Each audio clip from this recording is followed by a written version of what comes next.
Então é isso, pessoal, bem-vindo a mais um Sou Caeté Podcast. Hoje aqui eu recebo Serginho da Penha. É isso mesmo, Serginho, muitíssimo obrigado, meu querido. Eu que agradeço. Obrigado por aceitar esse convite aqui, bater esse papo aqui com a gente aqui, beleza? E nada melhor para se apresentar, né, que a própria pessoa. Claro, muito obrigado, tudo bem, Claudinei? Parabéns aí em primeiro lugar, né, pelos trabalhos que você vem desenvolvendo, as entrevistas, sempre com dinamismo, sempre respeitando as pessoas, isso é muito bacana, contribui muito, né, para o crescimento da gente e da cidade. Muito obrigado, Serginho. Sou Serginho, né, para quem ainda não me conhece, sou vereador, estou no meu segundo mandato, né, já fui conselheiro tutelar aqui na cidade de Caeté, o qual eu tenho muito orgulho, eu sempre gosto de lembrar dessa fase, desse trabalho.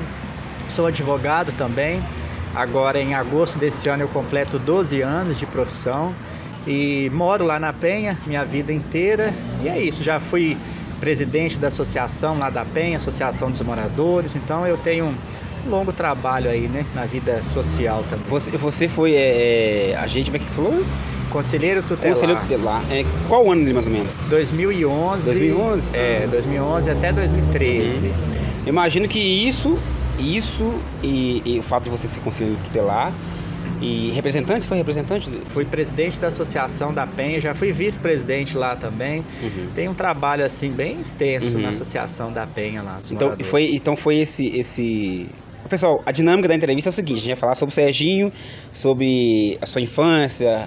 Você é natural de Caeté? Sou. Então a gente vai falar depois da vida pública dele, que ele atualmente é vereador, né? Pelo seu segundo mandato, não é isso, Serginho? Isso. Mas antes da gente entrar nessa parte pública sua, vamos falar um pouquinho sobre você, a sua visão sobre Caeté, como foi seu início, quando você teve a percepção, eu sou morador de Caeté, eu sou uma pessoa, né? Sim. Então compartilhe conosco aí um pouquinho da sua infância. Eu sou nascido, criado a vida inteira aqui, Claudinei. Na verdade... Assim, sempre morou na Penha? Sempre morei na Penha. Morei um tempo em Belo Horizonte, quando eu estava fazendo faculdade. Eu já morei aqui em Caeté, no bairro Europeu. Trabalhei lá com o pessoal da família de Marilda. Já fui caseiro, né? Na verdade, assim, que ela morava em Belo Horizonte, a casa ficava fechada aqui. E aí eu trabalhei para ela um período lá de 2000 até 2002. Mas você já tinha quantos anos? Você já é maior de 15 15 anos. 16 aí você trabalhava e estudava? Sempre trabalhei. Mas antes de chegar nessa fase ainda, qual que foi a sua percepção de criança ali, que você morava numa cidade? Eu, na verdade, assim, eu sempre morei, até a minha adolescência, eu morei em sítio, né? Meu pai era caseiro do sítio de João da Gráfica, qual o João Carlos, filho dele, até foi vereador junto comigo aqui na Câmara. Então você sempre morou na área rural, depois que você veio para a área urbana? Sempre. Aí meu pai era caseiro do sítio lá de João da Gráfica. E a gente morava lá, nós moramos nesse sítio 13 anos. 13 anos. E aí meu pai faleceu em 2004, então já tem, né, aí quase 18 anos já que faleceu.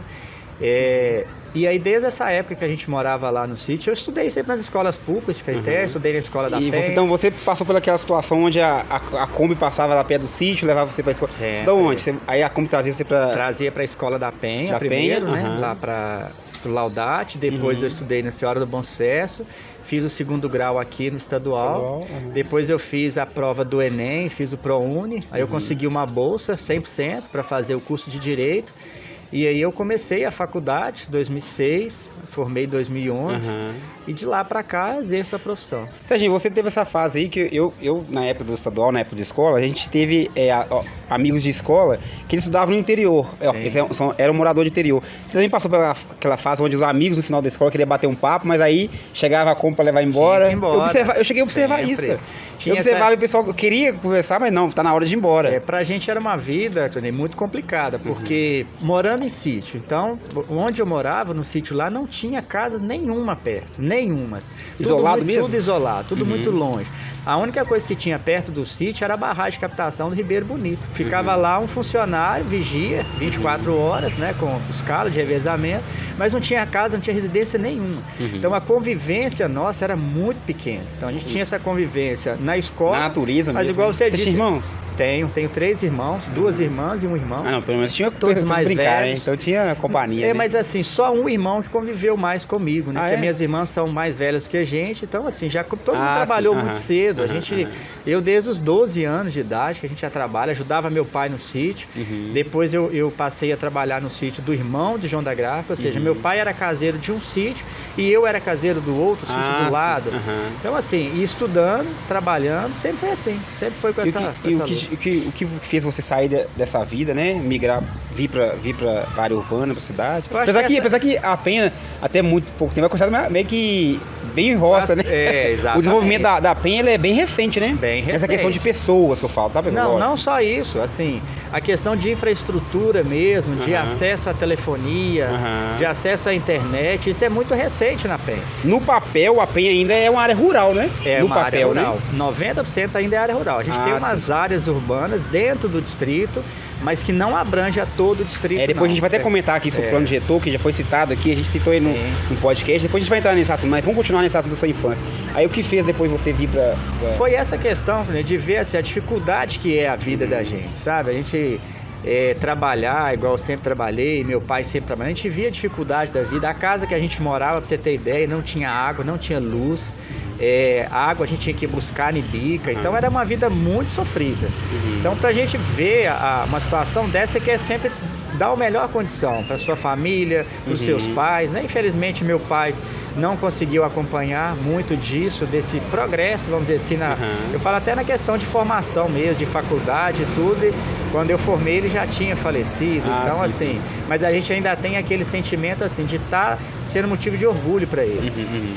E aí por isso que eu sempre gostei de vir, de estudar, igual eu fui para Belo Horizonte, também trabalhando e estudando, porque eu não tinha condição de vir para Caeté todos os dias estudando lá, mesmo sendo bolsista do ProUni, porque os custos é muito alto, né, de deslocamento, material, alimentação que você acaba tem que você ter, ficando lá fica mais em conta, até igual, né? Eu morava com amigos, a gente dividia como se fosse uma república, né? Porque quem enfrenta aquela 381 todo dia ali é guerreiro, tá? É muito guerreiro. Eu vejo hoje aí o pessoal que vai de van, é um sofrimento, né? A gente sabe que é a 381 principalmente, que vive com problema, né? Qualquer caminhão que quebra ali, fica todo mundo... E o ônibus é super, hiper, mega confortável, né? Sucateado, uma empresa que a gente luta aí para ver se muda alguma coisa, mas os donos são muito fortes, né? É peixe grande, como diz o povo, né?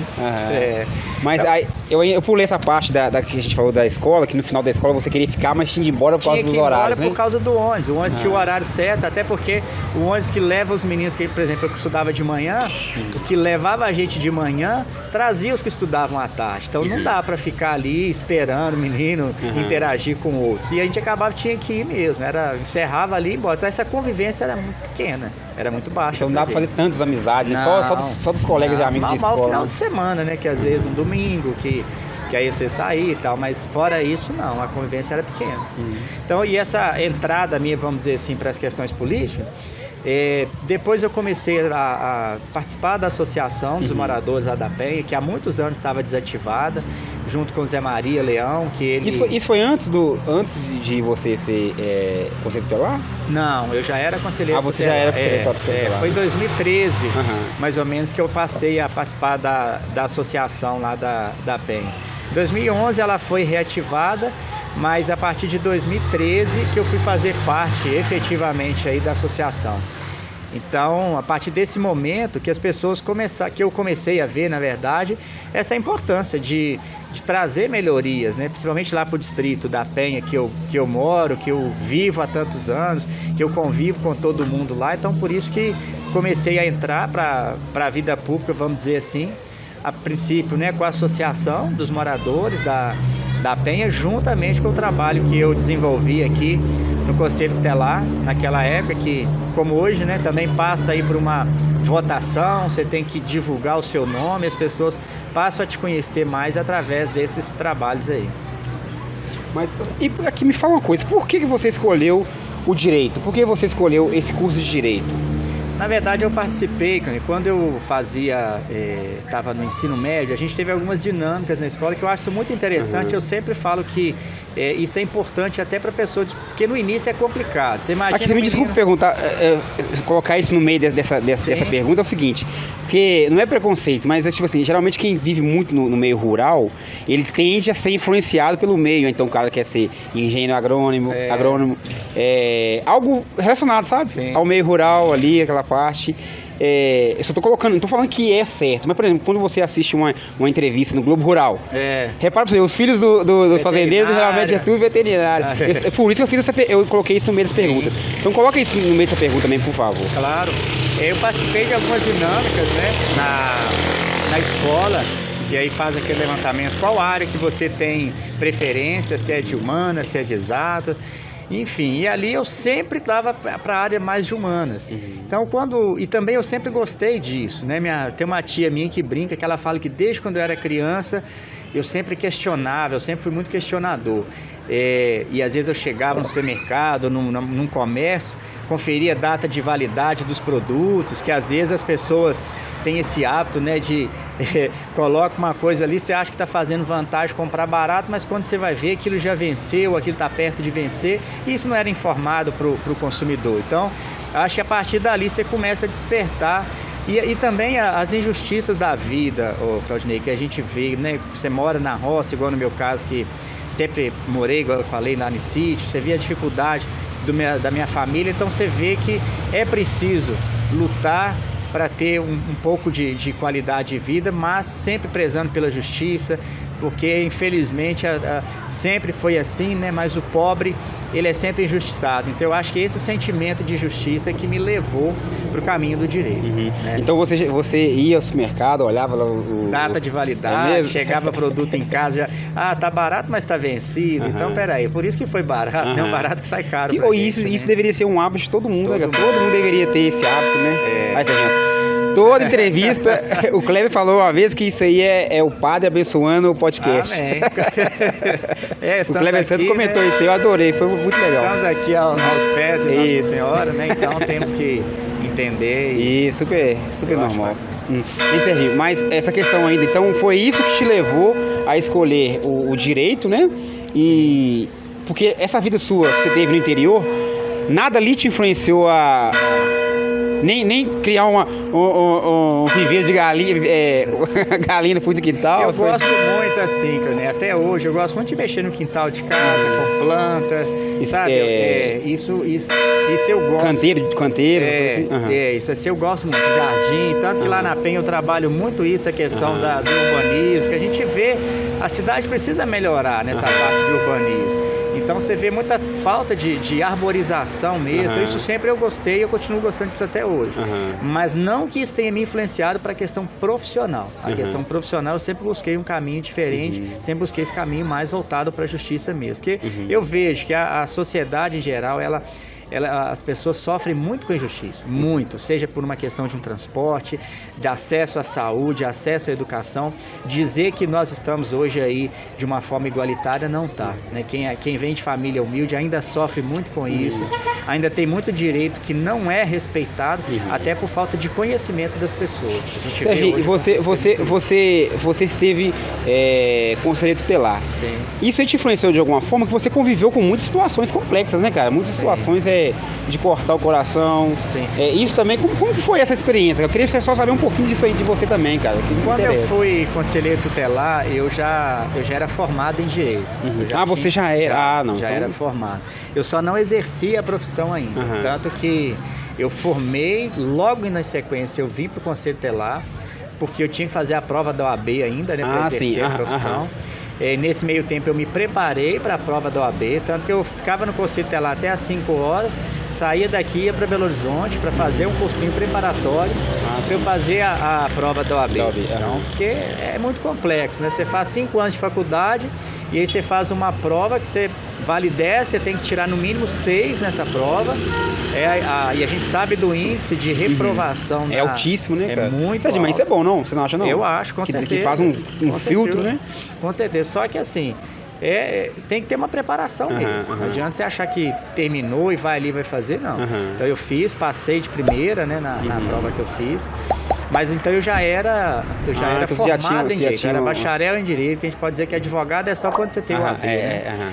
E aí eu fiquei no Conselho Tutelar, tanto que eu pedi para ser exonerado do Conselho Tutelar antes de encerrar meu mandato, porque foi quando eu fui exercer a profissão de advogado. Sim. Mas então eu já tinha esse conhecimento da Você parte... advogava aqui em Caeté mesmo, né? Não, eu comecei a advogar em Belo Horizonte. Em BH? Sim. Eu trabalhei lá com o Dr. Ezi, que é um advogado até aqui de Caeté, muito direito. conhecido. Qual tipo de direito você fazia? Lá eu fazia civil, trabalhista e direito consumidor. Sim. E o Ezi, que além dessas áreas, ele tinha lá no escritório também, como tem até hoje, o criminal, né, que ele gosta muito, ele atua, mas eu nunca me despertou muito interesse a área criminal, não.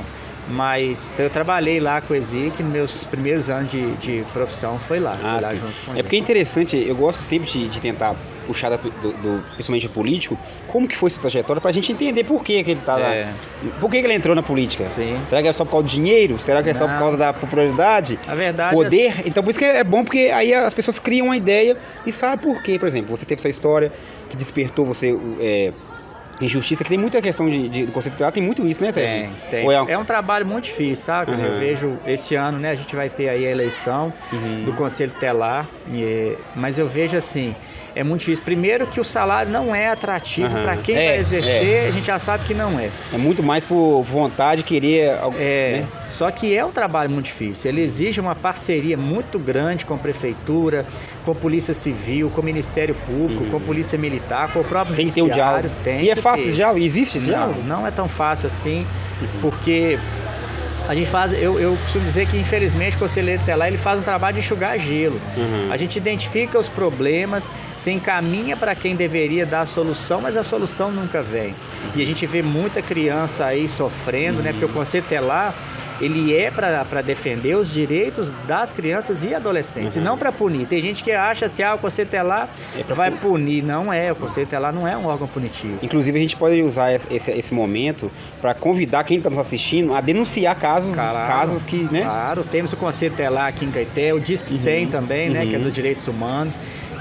Hoje até mesmo essa questão aí dessas falas aí de ataque a escolas, que pode ser denunciado no Disque 100 também, é mais um canal que foi liberado para isso. A gente precisa tratar isso com muita seriedade. Então o conselho tutelar... Pedofilia, que é algo também extremamente covarde também, né? Sim. Você aí que está nos assistindo, denuncie, né? Tem que denunciar, a gente vê muito caso de maus tratos, sabe? Com crianças, com adolescentes, crianças sendo expostas ao uso e consumo de drogas. Isso também é ruim, porque isso vai afetar a vida dessas crianças. Então tudo isso é preservar mesmo essa integridade. Então, e anônimo, né? As denúncias geralmente são anônimas, né, pessoal? Então, denuncie, pessoal. Exatamente. E aí, então o conselho tutelar me deu essa bagagem também, sabe, Claudinei, de ver mais uma área que a gente precisa trabalhar muito, né? E por que depois você entrou na associação na Penha? Quem te convidou? Por que você entrou? Eu sempre, igual eu te falei, eu sempre morei lá. Então a gente vê a dificuldade do distrito, e o Zé Maria, que era o presidente da associação na época, ele ficava muito em Belo Horizonte. Então, assim... O Zé Maria, hoje ele é vereador também, né? Não é esse não. É Zé Maria Leão. Confundi então. Porque o Zé Maria vereador é de Roças Novas. É de Roças Novas, confundi.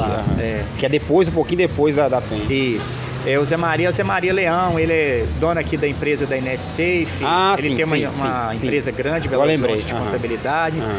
E ele tem residência lá na Penha. Só que ele ficava lá mais final de semana. Então, com isso, eu fui fazer parte da associação, a convite dele. E ali eu pude contribuir muito, porque eu ficava em Caeté, ficava muito aqui, e ele ficando muito em Belo Horizonte, a gente dividia. Então, no início, eu era diretor de comunicação, depois eu passei a ser vice-presidente, e depois eu fui ser presidente da associação. Eu fiquei presidente da associação até o ano de 2016, que foi quando eu fui eleito vereador. E ali eu tive que me afastar, né? Porque aí em 2017 eu assumi em 1º de janeiro, né, o mandato de vereador. Então não poderia, para continuar contribuindo, você não pode ser presidente da associação. Não é que você tem impedimento de ser presidente, mas você fica limitado, vamos dizer assim. Se você for vereador e presidente, a associação perde recursos, ela perde um monte de coisa que poderia contribuir. Então por isso que naquele momento ali eu preferi afastar e da diretoria, né? Mas eu Aham. falo que da contribuição eu nunca afastei, eu continuo ajudando lá até hoje. Cara, isso é muito bom também, porque os nossos distritos aqui de Caeté, eles geralmente, né, eles elegem um vereador, né, que nem Roças Novas, Roças Novas, Morro Vermelho. Morro Vermelho. Então, Poços, isso é né, muito que bom, né, porque quer dizer que alguém tá movimentando lá, né? E como que é o feedback dos moradores lá pra você? Porque por ser um lugar menor também, a cobrança é maior, porque as pessoas estiverem mais na rua, tá? A cobrança é muito grande e a gente está em distrito, Claudinei, a gente tem uma demanda muito grande, né? Na área de infraestrutura, na área da educação, na área da saúde principalmente, né? Porque os postos de saúde não tem médicos todos os dias, igual normalmente tem aqui nos bairros. Então a cobrança com certeza ela é muito maior. E a gente tem muita estrada de terra, né? Então quando você tem muita estrada de terra, você tem muito problema com poeira, você tem muito problema com chuva, que aí dá barro. Então a cobrança ela acaba sendo muito maior por causa disso, porque a estrutura é mais precária, né? Então, tanto que desde quando eu ganhei para vereador, desde que eu entrei, eu sempre empenhei em melhorar essa questão da infraestrutura, né? Então, a gente, um pouco antes de eu ser vereador, ainda no meu mandato de presidente, empenhei muito para lá ter telefonia celular, né, que a gente não tinha, para ter o serviço de internet, que não tinha também. E aí hoje eu venho trazendo infraestrutura, pavimentações, enfim, essas melhorias. Ou seja, por que ali o asfalto ele chega a prestação? Porque é muito caro, infelizmente, sabe, Clonê? A gente vê hoje. Porque aquela principal ali é importante, né? Ali é a principal, né? Ali o sonho da gente é que fosse pavimentado até Roças Novas. Né? A gente tem um fluxo muito grande de veículos ali, principalmente igual feriados prolongados, que a pessoa às vezes a BR está agarrada, passa por ali, aqui passa dentro da cidade, pega Sabará, ou seja, ele evita um trecho muito longo ali da 381. Mas é muito caro. Hoje uma pavimentação, ela fica numa estrada igual aquela ali, ela fica em torno de 1 milhão por quilômetro. Então você imagina, da Penha até a Roças Novas, a gente calcula em torno de 11 a 12 quilômetros, né, de estrada. Se for calcular aí, seria em torno de 12 milhões só de pavimentação. Só que você ainda tem a parte de drenagem, tem alguns trechos, talvez não todo, mas você tem que ter passeio, porque tem um fluxo grande de pedestres. Então isso encarece muito a obra. Então uma obra hoje, para chegar até a Roças Novas, ficaria em mais de 15 milhões. E ficaria inviável o calçamento ali? Porque tem uma parte lá, recente lá, que foi calçada, né? Eu vi até um vídeo seu, você publicou um vídeo. Mas não é da principal, não. Não é da principal. Mas calçamento da principal não compensa, né? Calçamento da principal não compensa porque né? você prejudica a questão da velocidade dos veículos. Manutenção. O calçamento, também, né? A manutenção é muito complicada porque dá muito mato, né? Então, quando é áreas menores, igual uma rua, né? Dentro de que é fluxo ali mais dos moradores mesmo, aí tudo bem. Entendi. Mas ali que é a principal, não. Mas está sendo feito agora, né? Mais um trecho, como diz você, as prestações. A prestação já tá... Então está sendo feito agora mais 2 quilômetros aproximadamente de pavimentação que vai chegar até ali na entrada da Fazenda Cachoeira, né? Lá no Córrego da Bomba. Então vai ser mais um avanço, uma melhoria, porque pelo menos no trecho onde você tem mais moradores próximo à via, então você já vai ter essa pavimentação que vai melhorar muito. Mas a gente tem que continuar trabalhando para que chegue até a Roças Novas, né? A gente vê outros distritos igual Antônio dos Santos também, né? Que daqui lá ainda é pior, porque são 22 quilômetros de estrada. E época de chuva é uma coisa horrorosa, né? Porque ali tem produtor rural, né, que fica prejudicado por causa disso. Então, tem de Caeté a Morro Vermelho também, que também é um trecho aí de em torno de 7 quilômetros de estrada. É porque Caeté, a cidade em si, aqui ela é pequena, mas é muito extensa em questão de territorial, né? Então, há muitos distritos, muitas áreas... de chão, estrada de chão, então manutenção disso aí, faço ideia. E assim, tem muita estrada que as pessoas nem conhecem, né? Dentro de distritos, que vai para acesso para algum sítio. As principais ainda é mais fácil dar manutenção. Mas essas estradas que tem aí dentro dos distritos são muitas. Imagino que você é muito cobrado na época de chuva ali, né? Muito. Na época de chuva ali o pessoal deve ficar... E aí acaba afetando tudo, né? Porque isso afeta a questão da saúde, a questão da educação, porque o transporte escolar não chega lá, a pessoa precisa de um socorro médico, uma ambulância, por exemplo, não consegue chegar lá. Então a cobrança realmente é muito grande. E antes a gente tinha muita facilidade viabilidade de minério, né? Conseguia muito minério, que as mineradoras que estavam mais atuantes aqui, hoje não tem mais. Então você tem muita dificuldade, pelas questões ambientais mesmo, de conseguir esse material de qualidade para colocar na estrada. Se não tiver, não adianta. Ou se não for pavimentação, se não tiver uma manutenção de qualidade, vai continuar esses problemas. É uma dúvida, tá? Que imagino que muitas pessoas têm. Por você ser oposição, isso também dificulta também? Algumas coisas não, né? Na verdade, assim, Ou tem nada a ver? Acaba dificultando quando você precisa de troca de favor, sendo bem sincero com você, porque não é o tipo de política que eu quis, não é o tipo de política que eu quero pra mim, sabe, Claudinei? Você ficar na mão ali de um prefeito ou de um secretário por causa de uma troca de favor. Eu entendo que as demandas, ela é de interesse da população. Eu acho que o vereador, ele ser oposição, é ele votar conforme os interesses da população. Ele achar assim, olha, isso não é viável, por mais que o prefeito quer, por mais que a base concorda, eu não vejo que é o melhor. Então isso acaba dificultando a vida da gente em alguns pontos, sim. Mas, no meu ponto de vista, é a imaturidade de um gestor deixar de atender. Mas você deixou uma dúvida, que é o seguinte, essa questão de troca seria o quê? É quando o vereador ele pede um apoio de um prefeito, por exemplo, ele quer dar emprego para alguém da família. Você pode ver que tem muitos vereadores que é base do governo, que tem parente, que tem amigo que está lá dentro da prefeitura. Ele acaba colocando lá até o próprio operador de máquina, acontece muito isso. Ele entra como chefe de divisão, diretor de departamento, mas ele sabe assim, olha, foi aquela pessoa que me pôs aqui. Aí ele precisa de uma máquina para fazer um serviço ali que não está no cronograma da prefeitura. Aí ele consegue com essa facilidade tirar essa máquina do cronograma. Então, mas com a dúvida é o seguinte, essa questão de, porque quando você falou essa troca, aí você se incluiu, mas onde você se inclui nessa afirmação? Eu não aceito essa troca, por favor. Entendeu? Não, porque ficou uma dúvida, é o seguinte, como você iniciou o diálogo assim, aí ficou uma dúvida, onde que Serginho se encaixa nessa troca de favores? A oposição não tem essa troca de favor, essa que é a diferença. Os da base tem. Isso é bom pra você, porque você não pode fazer um corte sobre isso, né? É até bom pra você. Então, você não tem essa política, né? Não, de forma alguma. Eu não entrei. Inclusive, eu vou até comentar umas coisas, o negócio é o seguinte, você teve a coragem de que eu acho que ficou muito burburinho, isso não é certo, isso é errado. Porque é o seguinte, o prefeito, ele tem divulgado Princesinha de Minas. Sim. E isso não foi concurso, não houve um concurso na cidade a respeito dessa fala. Sim, isso soa como um deboche, né? Você debochar da população, porque Princesinha tem que ser algo bem cuidado, algo que está atendendo a todos e não a um grupinho específico. Estamos aqui, né, na praça, no centro da cidade, a praça está muito bonita, por sinal. Mas na hora que eu sair dessa praça, eu vou voltar para minha casa, eu vou passar por bairros, eu vou passar por estradas de terra, eu vou chegar na minha casa, e aí?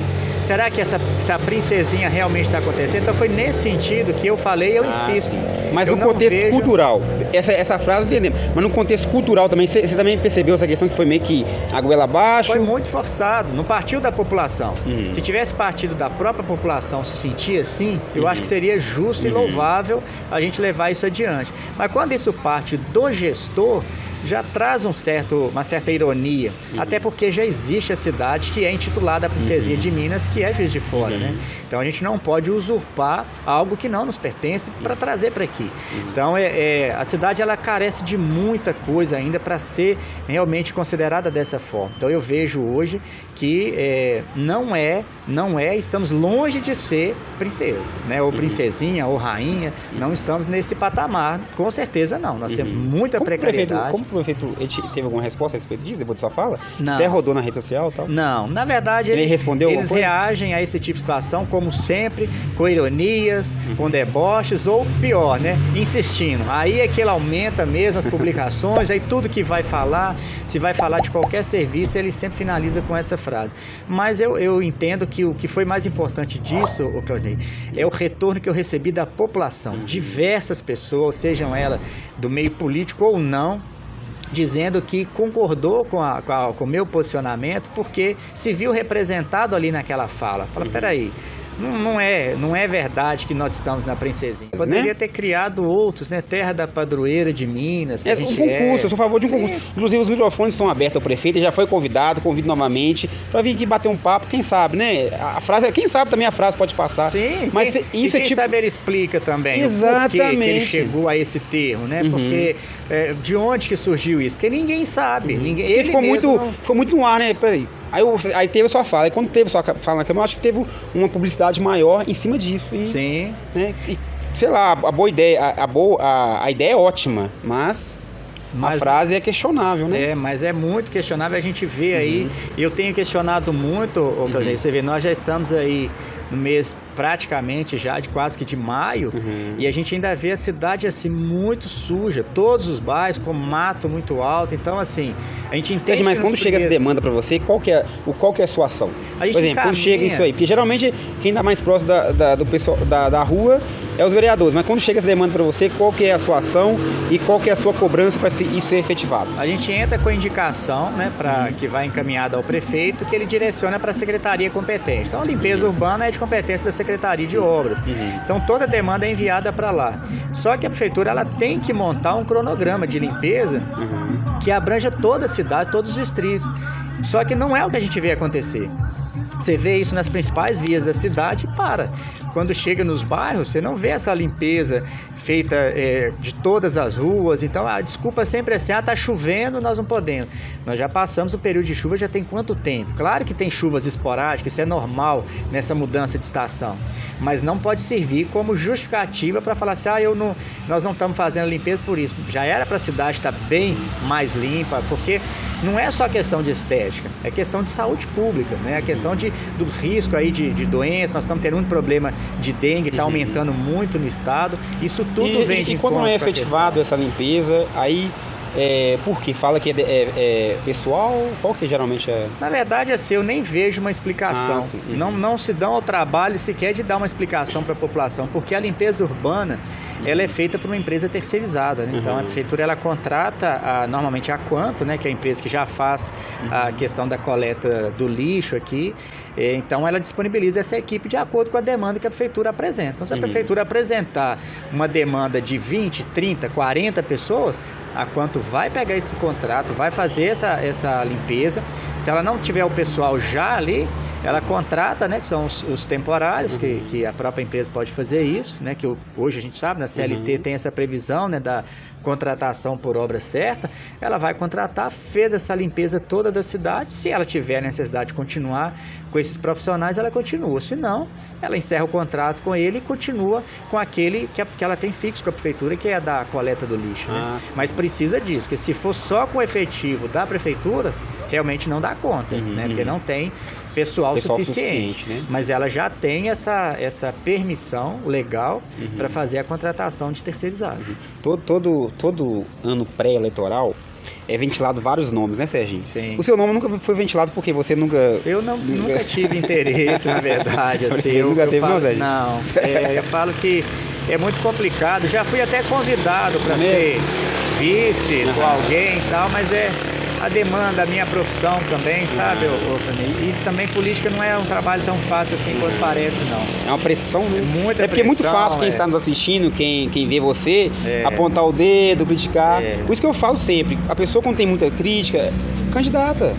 Exatamente. Fala suas ideias, candidata então também, né? Porque a gente vive, graças a Deus, a gente vive numa democracia, né? Então também só criticar também, tem que fazer algo também, né, Serginho? O que acontece? O prefeito, ele tem a base, né, da Câmara, o que é ótimo, tá? Porque o sonho de todo governante, de todo executivo é ter a base. Sim. Isso é ótimo, né? Todo mundo quer, porque ele facilita ele passar as suas ideias, aprovar os seus projetos. Então isso é muito bom, porque todo mundo candidato quer isso, e quer eleger prefeito e com ele a base. Nisso fica a oposição. A gente tem efetivamente oposição em Caeté mesmo, a gente vê mais nas redes sociais, muitas falas, você, a Silvinha, o Claudinei do Vale, né? Como que é isso, cara? O prefeito tem a base dele, governa relativamente tranquilo, né? Sim. E você, oposição, como que é viver nisso? Como que é essa pressão? As Fala um pessoas, em pouquinho pra primeiro lugar, Cleonir, a pessoa precisa saber separar o que é o poder executivo do poder legislativo. Eu ainda vejo muita essa dificuldade no cidadão como um todo e muitas vezes até o próprio vereador com essa dificuldade de separar o que compete a cada um.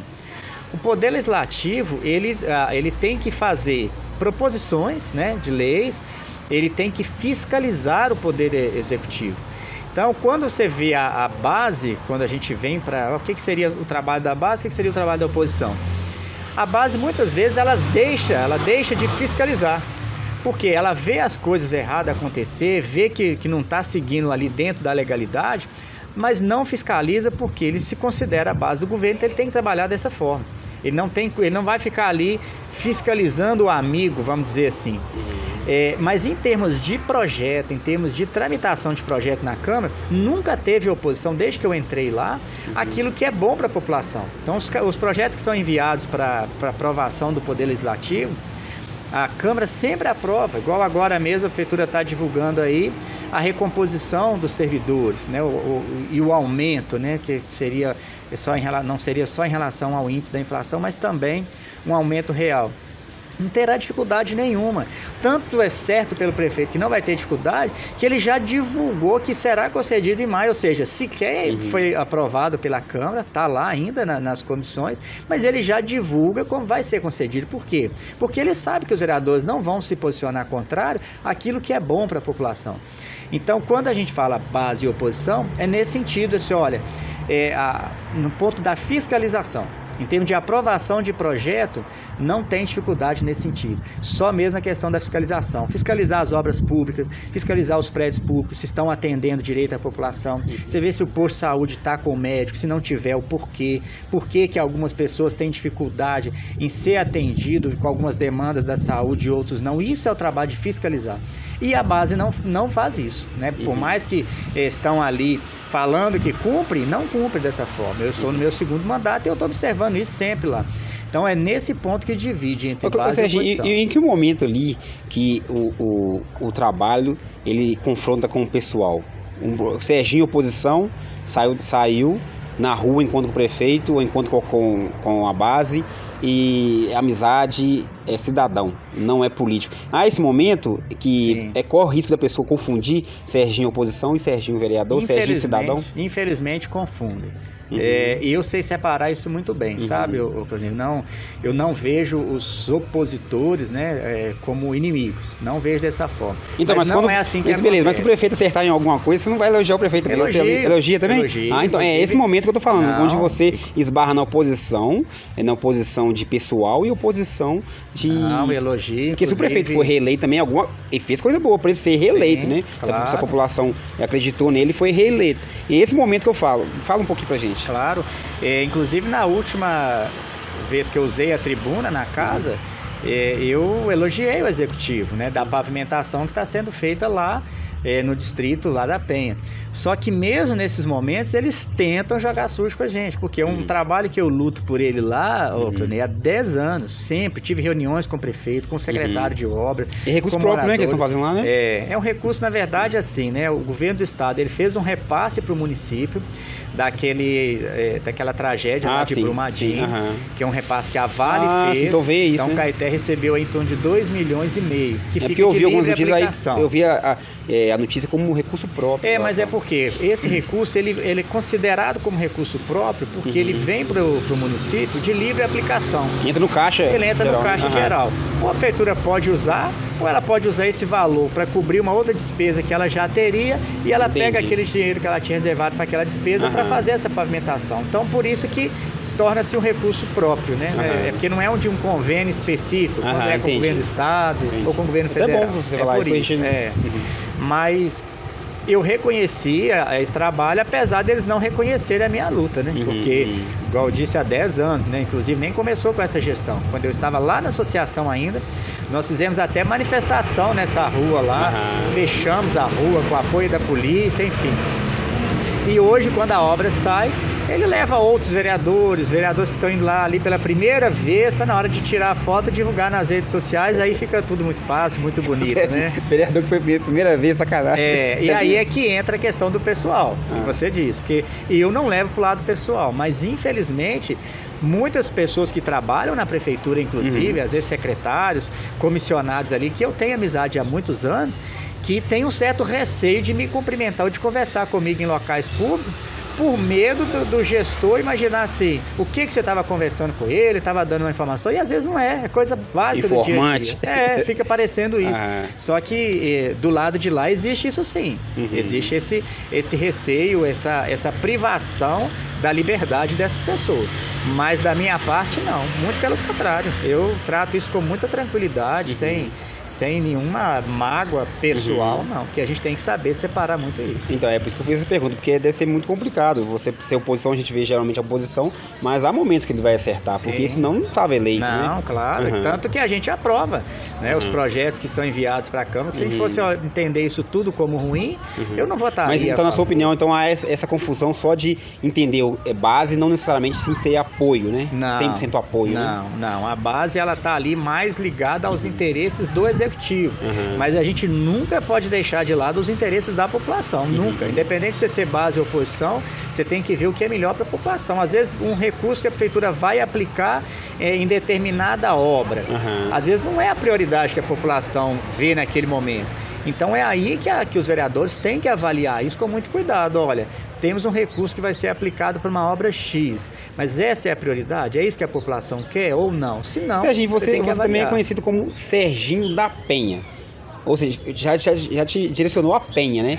Mas como que é seu diálogo com a cidade em geral? Porque você não pode governar só para Penha. Você não foi eleito só para Penha. Você tem que atuar, né, em toda a cidade de Caeté. Essa questão da Penha é porque quando chega na eleição que eu fui candidato pela primeira vez, em 2016, nós tínhamos em torno de 180 candidatos a vereadores, né? Então você pega aí de cada grupo. E vários nomes, né? Inclusive tinha uma outra pessoa com o mesmo nome que o meu, de Serginho. Nossa, é mesmo? Então se você não separar isso na hora de divulgar, as pessoas confundem, eles vão falar assim, mas qual Serginho que é esse? Então tinha por exemplo, no meu partido mesmo, tinha o Cezinha, do Rancho Novo. Muitas pessoas ainda confundiam Serginho ou Cezinha. Então essa vinculação é para as pessoas entenderem assim, olha, de onde que é a sua origem.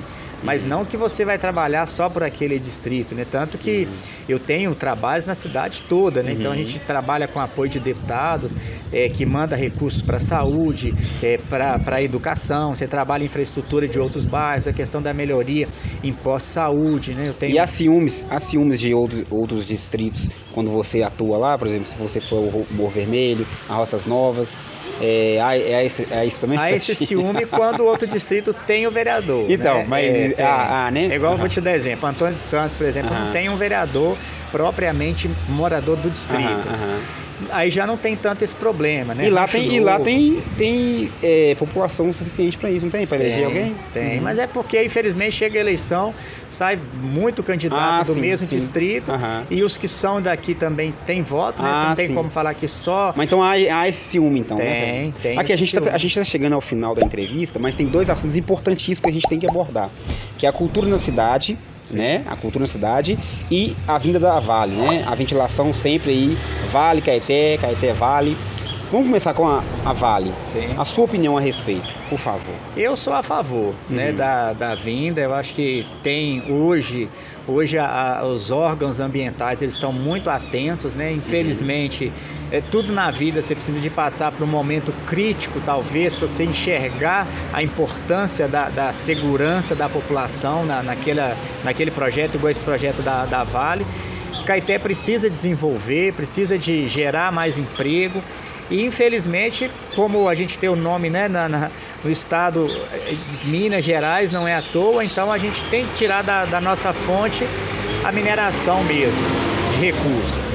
Então eu vejo que é importante, a gente tem que saber sim exigir esse cuidado com o meio ambiente para que seja o mínimo agressivo possível, né, ao meio ambiente. Falar que é 100% também é mentira, porque não existe mineração que não degrade o meio ambiente, isso é fato, mas ela tem que ser assim, essa degradação tem que ser a mínima possível, e que é talvez, né, a nossa grande fonte aí de recurso para melhorar, para desenvolver a nossa cidade. Então, e você acha que a caminhada tá interessante, tá na velocidade correta? Você acha que poderia ser um pouquinho mais rápido tudo isso? Eu vejo as mudanças de governo, Tony, ela acaba afetando tudo isso, né? A gente via o governo federal anterior, ele tinha uma visão para essas questões de meio ambiente, de mineração. O governo atual é diferente. Então, apesar que o Estado é governado pela direita, né? Então tende a continuar com o governo anterior, com o pensamento, né? É isso que você está falando? Mas os órgãos ambientais aí você envolve todos, né? Você envolve município, Estado e União. Então, mas por o Estado ainda estar sendo governado por o Zema, né? Sim. Que tende a inclinar para esse lado, você acha que mesmo assim... Mas aí o governo federal já não tem a mesma, né, visão. Você vê hoje o governo Lula, ele já é mais ambientalista, né? Ele tem mais essa preocupação e acaba afetando nessa questão aí, né? De ter um pouco mais de critério. Eu entendo que tem que ter critério, sim, tem que ser rigoroso, sim. Mas é essa preocupação que eu vejo, assim, de acabar atrasando, vamos dizer assim, os andamentos, porque eles vão querer rever tudo aquilo que foi avaliado até aquele momento, né? Assim, então você acha que o atraso é esse, né? Acaba atrasando, porque quando você muda o governo, você muda as estratégias, você muda aquela visão e acaba tendo que dar um passo atrás para você dar 2, 3 passos para frente. Então isso aí Então, mas a caminhada em Caeté, nesse sentido, com o diálogo e efetivação ou não da Vale no município, apesar que já está atuante, né? No município, modesta, mas está. Sim. Você acha que a caminhada tá legal? É isso mesmo? Do município e do governo estadual, eu vejo que sim. O governo federal é que eu ainda acho que vai ter algumas dificuldades. Você acha que essa geração vai ver desenvolvimento na cidade ainda? Eu acredito que sim. Então eu vejo assim, sabe?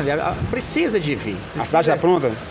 Não vejo que a cidade está pronta para receber. Inclusive nas audiências públicas, a gente já teve algumas, né, com a Vale, e foi questionado muito isso. E a Vale, ela fala assim, olha, quando a gente tiver a certeza da aprovação, a gente aproxima mais do município, principalmente do Poder Executivo, para a gente traçar algumas diretrizes, né, da questão da saúde, da questão da educação, da infraestrutura, que acaba afetando tudo isso, né? Então, pelas suas palavras, o próximo passo ele é muito mais do Legislativo e Executivo, no caso, do que da empresa em si? Você acha que é isso? Eu acho que sim, porque nós não podemos transferir essa responsabilidade para a empresa. A empresa está vindo para a cidade, ela vai trazer esse desenvolvimento, ela vai gerar esse emprego, ela vai impactar sim na Inclusive, cidade. Eu estou tentando diálogo com algum representante da Vale para estar aqui também, para a gente conversar a respeito disso, né? Claro, falar sobre... importante, porque a cidade é que tem que estar preparada para receber a empresa. Né? Então eu vejo assim, se você já tem a certeza, a partir do momento que você tiver a certeza da implantação do projeto Apolo na cidade, você tem que preparar a cidade para receber aquela empresa, né? Você vai olha, na estrutura. Claro que a Vale pode, como deve, apoiar até financeiramente, mas nós não podemos transferir essa responsabilidade para ela. A partir do momento que ela estiver trabalhando efetivamente na cidade com o próprio imposto que ela vai gerar para o município, isso automaticamente vai ser investido nessas infraestruturas. Mas o preparativo da cidade, você preparar a cidade para isso, eu entendo que ela é do Poder Executivo em diálogo com a empresa. Olha, você vai ter aqui quais empregos, qual tipo de emprego que vai ser ofertado. Vamos preparar nossos jovens para isso. Exato, porque eu percebo que o medo da população é essa. A cidade vai ser explorada, o desenvolvimento vai vir, mas a população local não vai enriquecer, assim, melhorar de vida, porque não tem qualificação. Sim. E se quando houver emprego, vai ser empregos de menor salário, né? Mas isso aí, até com a diretoria da Vale, eu já fiz esse questionamento e eu concordo plenamente com a resposta que foi dada, que eles falam, gente, quem tem que preparar os jovens é o município. Exato, não é a Vale que vai preparar aquelas pessoas que nem são funcionários seu ainda. Ou seja, o município sabendo da empresa, sabendo sabendo do tipo de emprego, das vagas que vão surgir, como surge em qualquer mineração. Inclusive no país é inteiro. ilegal, nem pode dar Não. preferência para a cidade, né? Não. A gente vive na democracia, então se chegar uma pessoa de outra cidade com mais qualificação, lógico vai ficar com emprego. É análise de currículo, é o básico, né? Então, assim, são as pessoas que têm que preparar o seu currículo. Eles é que têm um currículo para mostrar, para falar assim, olha, eu me destaco. E o momento é agora. Né? A gente tem que preparar esses jovens com essa formação, mas às vezes o jovem ele tem aquele receio, que a gente fala assim, de falar, olha, eu vou fazer esse curso pensando no projeto Apolo. Mas e se o projeto Apolo não vier? Então não adianta a gente implantar na cabeça do jovem, principalmente, não, você faz esse curso que você vai ter um emprego garantido lá na Vale. Não, é o curso que você quer exercer essa profissão? Então prepare-se para ela, que se não for no projeto Apolo, pode ser em qualquer outro projeto, em outra cidade. Ou seja, é muito bom você ter falado isso, é o seguinte, porque senão fica, geralmente as conversas a respeito disso, ela só inclina pro lado da Vale, a culpa é da Vale, tudo é a Vale, e o governo, ele tende a se esquivar. Que, como você falou, são divididos, a população tem que ter responsabilidade, o governo e a empresa, né?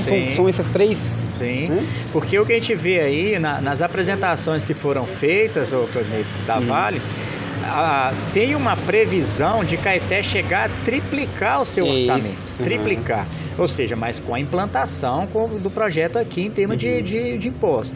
Só que antes disso, o município ele tem que se preparar. Olha, vai vir a empresa vai gerar aqui. O que vai gerar de impacto de trânsito? É sentar com a empresa e falar, olha, vai ter fluxo dentro da cidade? Porque quando triplica o orçamento, pode triplicar também os gastos. Claro, né? exatamente. Ou quadriplicar os gastos, né? Aí não vai adiantar também você ter. Então, preparar os nossos postos de saúde, preparar a Santa Casa para isso, né? Para ver as nossas escolas, elas estão preparadas para receber essas pessoas, que a gente quer, igual foi falado aqui anteriormente, a gente quer que a prioridade do emprego seja para quem já é daqui, ou seja, então você não iria impactar tanto assim na questão da educação, por exemplo. Mas se você não consegue, na hora que abre as vagas, não tem o pessoal qualificado para isso e vem de fora, ele vai vir com a esposa, ele vai vir com os filhos, que vai ir para o posto de saúde daqui, que vai para a escola daqui. Então é nesse sentido que vai impactar. Então nós que a previsão, eu já vi previsões de aumento de 10 a 20% da população. É muita coisa. Sim. É muita coisa num boom de 3, 4 anos, é muita coisa. E a gente vê uma outra coisa que foi muito discutida nessas reuniões que eu tive com a Vale, que eles mesmos falaram só, olha, a cidade tem que parar de se preparar simplesmente para fornecer motoristas.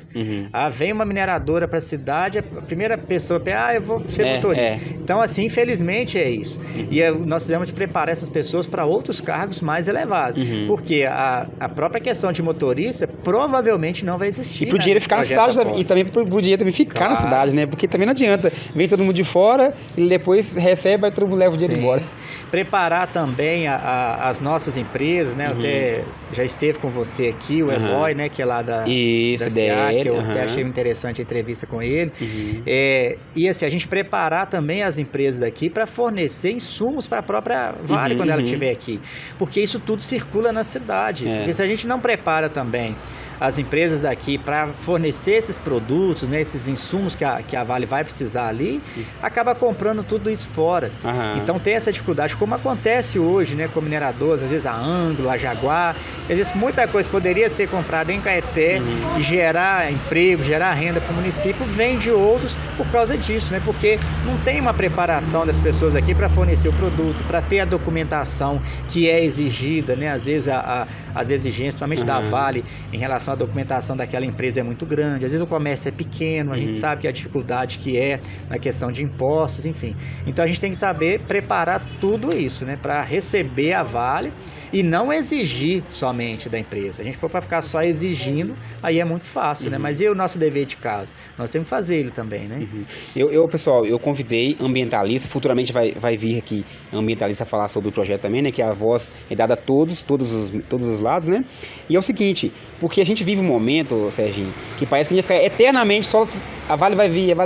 Não tem uma data, já falaram aqui várias datas, nem vou citar, mas já falaram várias datas, mas não tem uma coisa certa. Por isso que eu estou querendo dialogar com algum representante da Vale. Ainda não consegui alguém ainda, mas, pessoal, futuramente a gente vai ter aqui também. É bom ter datas próximas, Sim. porque senão a pessoa fica eternamente... Porque eu lembro de audiência pública de 10 anos atrás. É. Né? Nessas que a gente teve recente com a Vale, por exemplo, a previsão deles era de começar as pesquisas que eles falam, que já tem uma movimentação grande ali de emprego e tudo, era para 2027, ou seja, está muito próximo, a gente acha que não, mas está muito próximo. Já me falaram de 2025, tá vendo aí? Então assim, 2027 oficial que você ouviu, né? Era, mas igual eu falei, mas aí nesse meio tempo teve essa mudança de governo. Quando muda governo, eles analisam toda a porque senão, Sérgio, vai chegar um momento que essa geração vai passar e ninguém vai ver desenvolvimento. E é por isso que eu falo que nessa audiência que a gente teve, a própria Vale falou, gente, dá tempo. A gente começa 2027, mas a previsão de uma implantação efetiva seria 2028, né? Já ali com a sua quase que total capacidade de emprego e tudo. 2028. Então, ele falou, olha, é tempo suficiente para a população se preparar. Se quiser fazer um curso, seja ele técnico ou superior, daria tempo para se preparar, mas tem que empenhar, e muito, e o executivo tem que contribuir com isso, né? Fornecendo espaço, chamando entidades, né, da educação para isso, em parceria talvez aí com a FEC, vamos dizer assim, mas com as escolas estaduais também, tem que trabalhar muito nesse sentido. Serginho, agora falamos um pouquinho sobre a cultura, né, na cidade. Qual que é a sua visão a respeito disso? Fala-se muito, já comentamos, o pessoal ventilou aí no último podcast, a gente falando sobre as ruas do centro, o centro em geral, né? Inclusive, pessoal, todo podcast, se vocês repararem, ele é gravado nos finais de semana, né? Turistas, dezenas de turistas andando aqui ao entorno da praça. Acontece muito aqui. Então, assim, a gente imagina que Caeté não vem turista, vem sim, sabadão aí, ó. Então, sempre tá. Caeté precisa melhorar muito isso, sabe, Claudinei? Na questão da cultura, na questão do turismo, exploração dos espaços que a gente tem, né? Trazer eventos culturais realmente para todos os públicos, né? Para a criança, para o adolescente, para o idoso. Eu sinto falta também aqui na cidade de uma escolinha de teatro, né, de trazer teatro também para os jovens, para os idosos, né, para que eles tenham esse contato aí constante com a cultura, né? Não adianta achar que cultura é só show, é só festa de aniversário da cidade, carnaval e pronto. A cultura ela tem que ser uma constante, né? Ela tem que acontecer com o máximo de frequência, tem que ter essa valorização desse lado cultural, exploração dos espaços, até mesmo trazer um pouco mais da nossa história. A gente vê tantos bairros, tantos distritos aqui, cada um começou de uma forma, cada um surgiu de uma forma e se perde muito. Não é tratado isso nem nas escolas. Se a gente pegar lá, volta aí a dar o exemplo lá da Penha. Nós temos relatos aí de historiadores que dizem que lá na igreja da Penha foi celebrada a primeira missa de Caeté. Isso não é divulgado pelo próprio município, não tem uma exploração. Mas isso é o quê? Isso é um registro? Como um registro. É mesmo? Que lá, quando veio, né, a imagem de Nossa Senhora da Penha, na 1714, salvo engano, foi construído veio, né, de Portugal, tem que construir o altar para Nossa Senhora no alto do morro, em cima da pedra. Então foi feita a escadaria pelos escravos, né, se vocês observarem, ainda é dessa forma lá, o acesso para a igreja da Penha é uma escadaria de pedra, que foi feito pelos escravos, e tinha só o altarzinho mesmo para Nossa Senhora da Penha. Depois, é lógico, de muitos anos é que foi construída a igreja. A igreja não é tão antiga assim, mas essa vinda, não existia área urbana aqui da cidade ainda. Só que isso se perde muito, sabe? A gente vê essa perda da nossa história, foca muito só nos prédios que estão ali, que tem placa, que está muito fácil de identificar. Mas é buscar mesmo, né, registros antigos e principalmente incentivar isso. A gente tem aqui, igual por exemplo a questão do nosso bolinho de feijão. Não se fala mais, não se vê mais resgatar isso, trazer isso para a nossa história, né, para incentivar também as pessoas que... Porque isso aí não chega a ser a função do vereador. Não. Isso aí, no caso, seria algum empresário, algum representante de bairro. A própria prefeitura, através da Secretaria de Cultura, da Secretaria de Turismo, criar projetos para isso, aprovar projetos, trazer essas pessoas que fazem isso e até mesmo de incentivar, de fomentar com recursos mesmo. Olha, é um projeto cultural, é um projeto que vai crescer, vai aumentar aí a visibilidade da nossa cidade. Trazer turistas, né? Tem que ser uma das reuniões que a gente teve, Claudinei, com a Mitra, quando foi discutida aquela questão polêmica também aí da cobrança, né, dos 10, que depois passou a ser R$20 para ir até a serra. No momento que a gente estava discutindo isso, o que foi dito pelo reitor do santuário naquela época, que trouxe para mim até uma reflexão, que é a mais pura verdade. Ele falou assim: olha, a Serra da Piedade não recebe turista, nós recebemos visitantes. Quem recebe turista é a cidade. Ou seja, nós recebemos os visitantes aqui no santuário. Vocês é que tem que empenhar para transformar esse visitante em turista. E como você vai transformar esse visitante em turista? Tendo atrativos na cidade. Você vê que a gente não tem aqui a gente não tem aqui, por exemplo, uma rota turística, que chegou um turista igual você observou aqui a quantidade que tem. A gente tem uma van aqui para pegar ele, levar ele, olha, vou te levar ali no Solar do Tinuco, vou te levar aqui no museu. Ou então o mínimo, né, prédio aberto, né? Os prédios com pessoas capacitadas nesse também. momento a gente está próximo de uma hora, a igreja está fechada. Deixa eu ver. Praticamente tudo fechado. A gente tem aqui a casa hoje. Hoje a casa do artesão tá aberta. Que abriu agora. Pô. Então assim, e você não tem pessoas ali que estão preparadas para orientar. Porque não adianta você chegar e ver o prédio também aberto, só a porta aberta. Não. Você vai chegar ali, como é que você vai saber da história daquele prédio? Então você tem que ter pessoas ali que são preparadas, treinadas para estar orientando esses turistas, para incentivar ele a visitar a Serra da Piedade, incentivar a visitar a Feirinha do Morro, enfim, conhecer da nossa história, conhecer da nossa cultura, nossa tradição. Mas tem que ter pessoas capacitadas, preparadas constantemente para isso. É o que Pessoal, eu vejo. Então é isso, Serginho da Penha. Muitíssimo obrigado. Serginho, gostou do bate-papo, cara? Muito Adorei. bom. Muito bom bate-papo. Você tem alguma coisa que quer falar? Eu quero mesmo agradecer, né, essa oportunidade de estar aqui falando aí um pouco da minha vida pessoal, né, da minha vida profissional também, né, que eu entrei um pouco aí na questão minha de formação profissional, e principalmente desses trabalhos políticos, né, deixar bem claro que quero contribuir, como sempre, né, para a nossa cidade crescer, quero que a cidade seja vista lá fora pelas coisas boas que tem, não pelas ruins que infelizmente acontece em qualquer cidade, e parabenizar, né, o trabalho de você, né, da sua equipe aí, do podcast, que a gente vê que é a oportunidade que a gente tem de falar mais tranquilo, sem ser numa tribuna da casa. E é uma horinha, rapidinho passa, mas futuramente Serginho vai voltar de novo. Aqui, Serginho, obrigadão. Satisfação, pessoal. Obrigado. Se inscreva no canal se não é inscrito, curte aí, compartilha. Quem quiser sua rede social, qualquer? Serginho da Penha. Arroba Serginho da Penha. Isso, você está no Instagram e no Facebook também? Sim. Então é isso, pessoal. Serginho da Penha aqui hoje no Sou Caeté Podcast. Muitíssimo obrigado. Até a próxima. Se inscreva no canal. Valeu. Tchau, tchau.